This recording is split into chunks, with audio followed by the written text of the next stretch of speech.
hiền Mesaki Koila Ali phố gần pan phây đô na gần pan phây nó chân turi baptisma chẳng tur thế nó mà chung thế baptisma chẳng tur chuan hay gần pan phây đô mấy cái tu này hen hay lồng lên gần chuông đô này hi ram thim rong bò đi chú mun sữa mát thế mun nua mát thế gần xin trang thế mà thì cho đây phải ni bôi hi cái in rây phê mấy hay motor lụp phá bạc gan cả là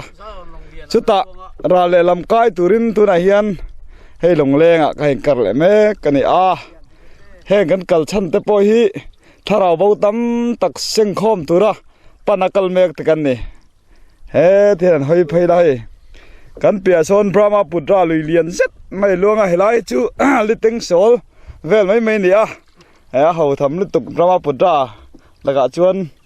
mai là chú lâu chú ngay đầu tiên ta cái bôi anh bôi giảm đâu nghe mà đi đó này khu đâu đỡ vậy à giảm đâu nè anh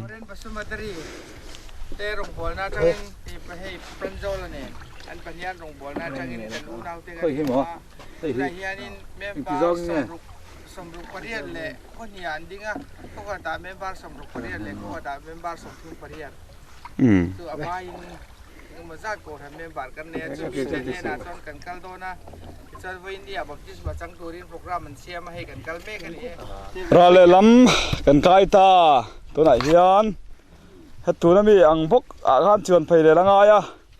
kan sin kong hi ol sam lo khop mai hang lai chuanin amai ro chu hau tak view ma sela ram tru la ten mi ndor tut mai sia chung ta chu kan en san thei mai si dawa kan ti tang hei pudong ho hian voin hi February ni som pathum sang ni le som pathum ani a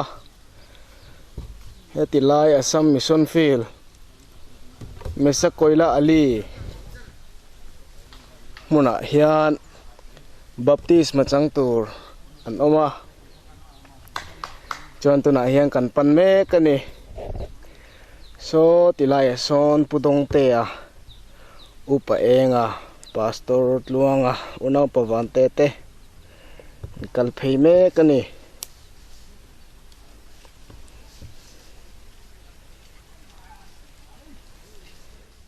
in hi February ni som pathum sang ni som pathum ani Assam Mission Field huam chunga Digmaji district chunga Mesa Koila Ali kho baptism chang tur mithar engamoza tan oma tuna hian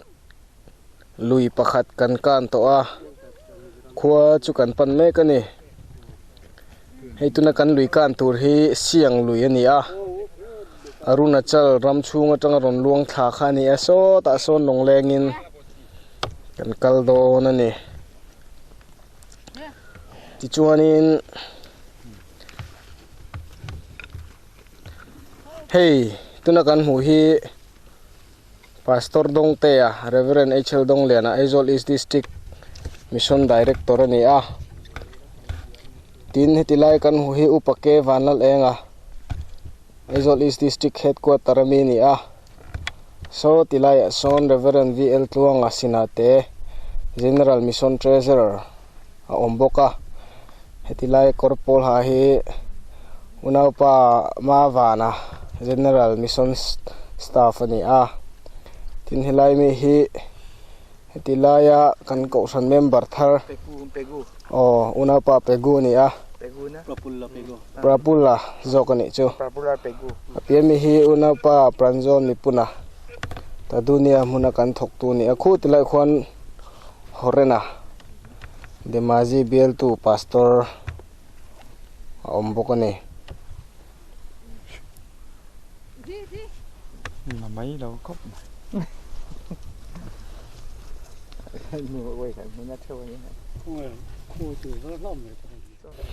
tuna hian Mesa Koila Ali kan pan me ka hetilai hian he kan ha to khop mai comment tu po kan kalna kong he ni sarau pui me thaler vai vut ang mai ni ti hian he gang kala kan ma hian una pavante ma vana kala so oh hey kalpo kal hei thei lo ni theler vai butang mai ania ti chuanin lalparam rong bola hi chuanin ha te seom te poi soi thei lova so ta hei ke in kem ni kangkal to lui lian pa ni kangkan to boka so lai song kan ho tu te an kal to boka ni oh hei una pama wana po ha to neng so chol tup mai hian hei sam phai tu la rong bowling kangkala baptis ma chan tir tur no ma so lai son ti chuanin heti lai kangkal na lui pui pa ni kangkan to kan na ma helai hian saru lo ma he anan dan chuanin bong nge loi nge bok nge ti se do mar chu dan tang hianin aru vel tang hi chuanin hei lo bong ani lo pon loi ni mel khop mai khai helai a chon thi thi troi hi bong ani mela helai chon bong san e ngai lawa chuanin kangkal na tur so la dur khop mai so ta son kal don ni tu na hian hei khoi lai nge kan ho tu te an kal ti zongin kan thlir kol vela kal na lai om hi kan se to si lawa kan bo thu de ber mai vai khat kal na ni box si ai ma ki man hian ya zar phar du me si lai ram chu kong om chuni zo phei zel phot meng o mana kha khai kan tumram kan la thleng phalawa ke hian kilometer sari fel kan chu theng kan kal to ani thir kara te chon la ya tui te kan member starten mi lo in tira te chon mi zo hian so ta kan tumram tak tak mai baptisma chang tur te om na lam kan pan phei le trau do na ni le kan tumram mesaki koila ali kan thleng phei ta ai kausan member ten lai mi lo mo ka hai kausan thar ten ya hai biakin poi temporary da wina sa ni na sa zo lo zo ka ni he hei ai buat sei na sa he mai an lut phei zel teng hek te kan members ten ya hei lai mi lo mo khap mai ni hei lo mom le mai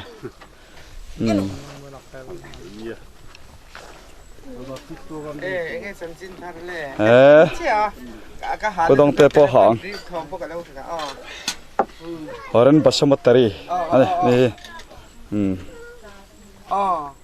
tu na hian baptisma chang turte helaya antana tong try sakmat nei ani chuan ai biakin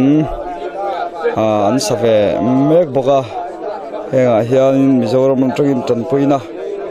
em omri lawan mani thang tok hian biakin en lo rom han ve ani tuna tong try mek ka kan phai jelang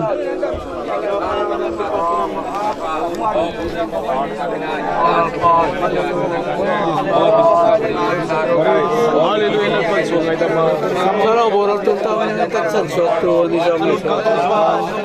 itu Dakar General Pa oh ini kisah baptis terawih amen praise the Lord praise the Lord tuna hian baptisma chang turte ai an thupla mek zela kini po hian ai kan pan thla ve mek boka lai ya khwanin engza tin nge baptisma voin ni hian changdon kan selawa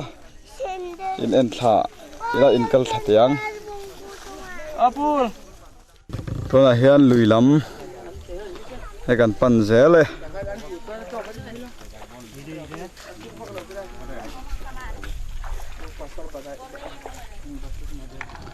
le tu na hian baptisma khur kan thleng ta pastor hey pudong ten tuna na hian lai kan mi tharte he baptisma chantir don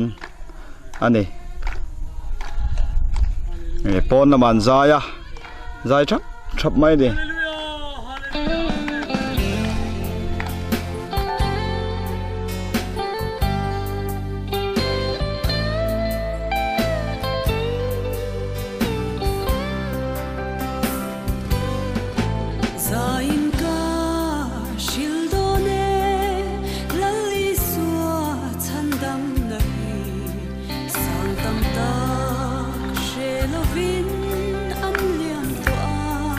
อันนี้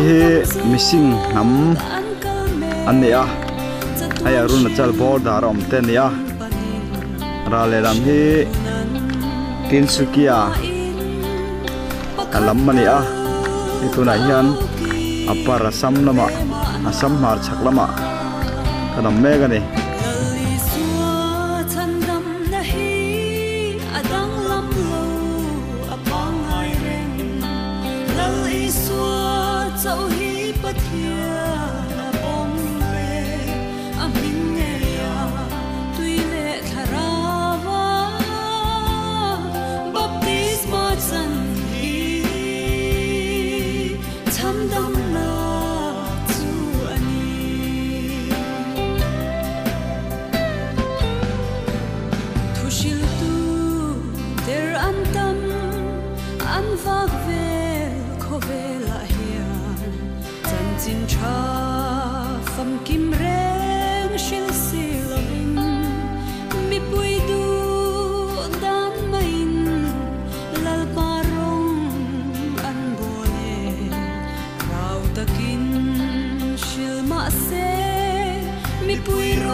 Pak, betul betul ada, betul betul betul. Ini ketara ma, bukan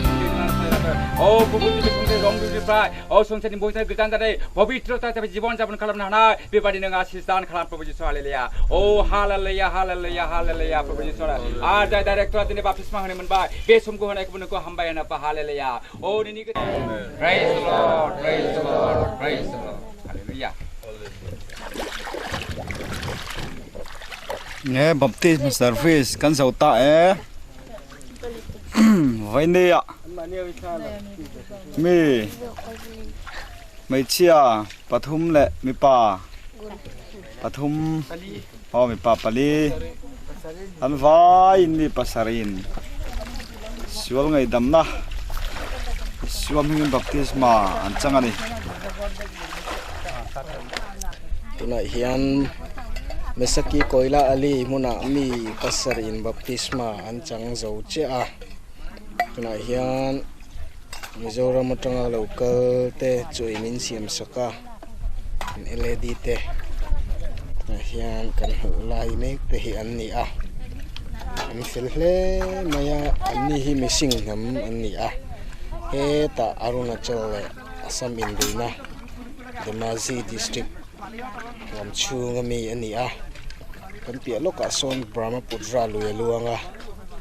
tin kan pia le hian west siang lui luang boka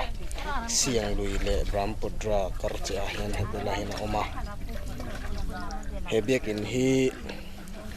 cheng sang ruk le zanga vel sengin tuna hinan sa an samme kani ani hi January tha chung ko som le pani zet mai member som ruk pariat lo lu thar Pentecost ko from ron zom te khan ni member an thale ane tuna hian lei tunah hian helai kan hun man te kan lo zo ta a chuan khoya nge tunah hian kan ria thon ti hi kan la in buk fel hei theilo Dimapur Field Conference te mang turin phei le tur kan ni tunah hian assam ram kan la ma chuan hei an hoi kolila kan compound hei azau thakop maya hei papakat chung ko khat in iti jaw tiang ida apek ko santan pek ni a hin hung thlap maya te hianin chu he kan biakin mun le aram te petu hi tun hunai dam lo in om me kani chu anat da wak te po chuan ani om me lalpan thil ro pui a thin lunga te ti saka te chuan he ram hi ko santan ka pe atia tun hunai an ei biakin an sa chuanin thil dang dai mai in thil le lokila ta hianin hei saphukwa ang tak mai awmani ma se hi helai samram missing namila erongan bol na thuk ani adang dai kop mai ni ei thian an mang tangkai thiam hle maya helai hian thing an rol tha chan helai hi amai ran chuan tan bel an chuang thin ani thakop pang hai thak ani chan hei lo poi helai poi hian an la siam thawai hi pa na hai thakop mai ai a ko thon mi te yen helai ya me lo mong la sa no pang te poi hi an khom viau ani an tap che chom me nuam le ani hei wen ni ya mi pasari lain suang ngai dam na baptisma an chang heng he ni